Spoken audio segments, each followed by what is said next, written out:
ว่าฝนตกลัดทางคือถ่วมเลยรถจักรไปบ่ได้สิยางเอาไว้ปลดเกือบก่อน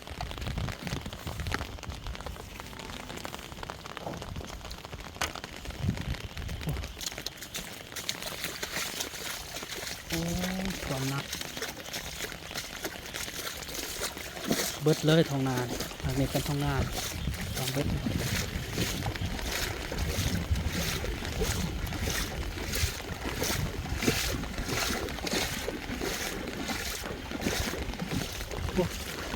รถจอดไว้อยู่นี่มาแล้วมานำ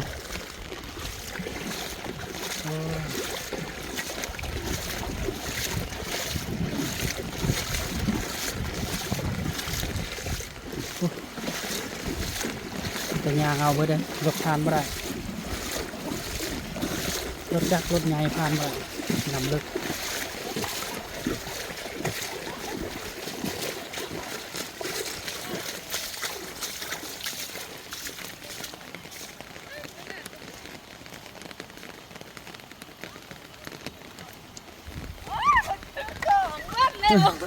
ตื่นก่อน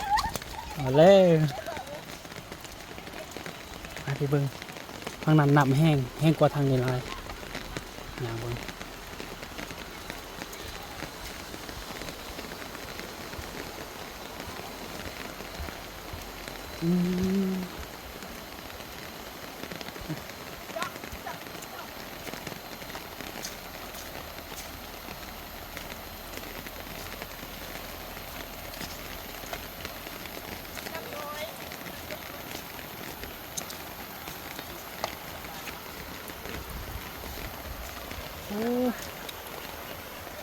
ผักนี่น้ำแห้งเลยอันนี้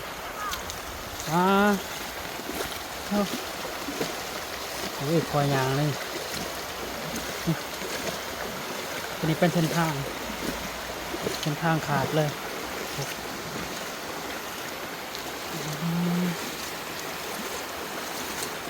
น้ำท่วมแต่หัวปีเลิกปีนี่ทีเล็กน้ำแห้งแล้ว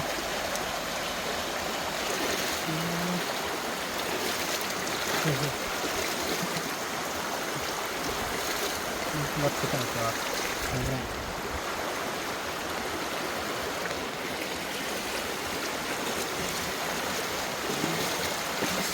หนาขึ้นแห้งค่ะวะ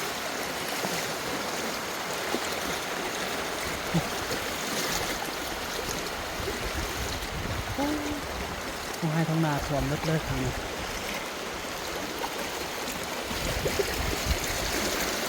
น้ำแห้งเลย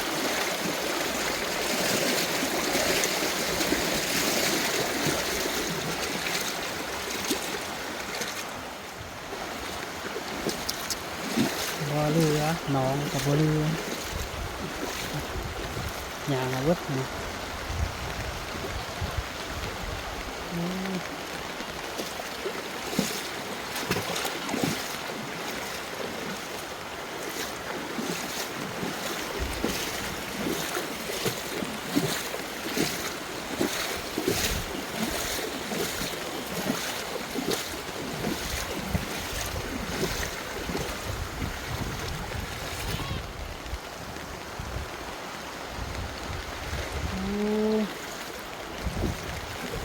ยังเนี่ยเพื่อนเดิน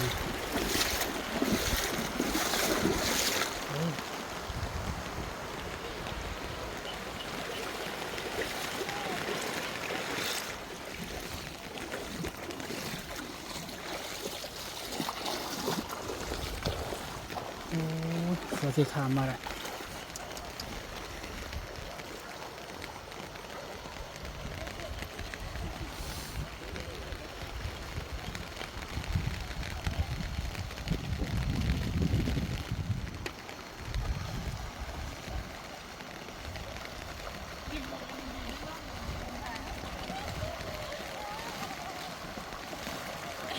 น้ำแห้งบ่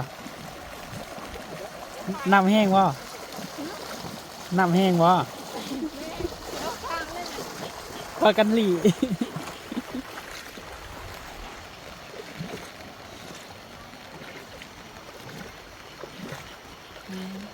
หอมมืดเลย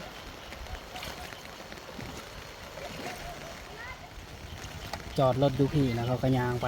ตามครัวลูกลายไปนี่มันขึ้นให้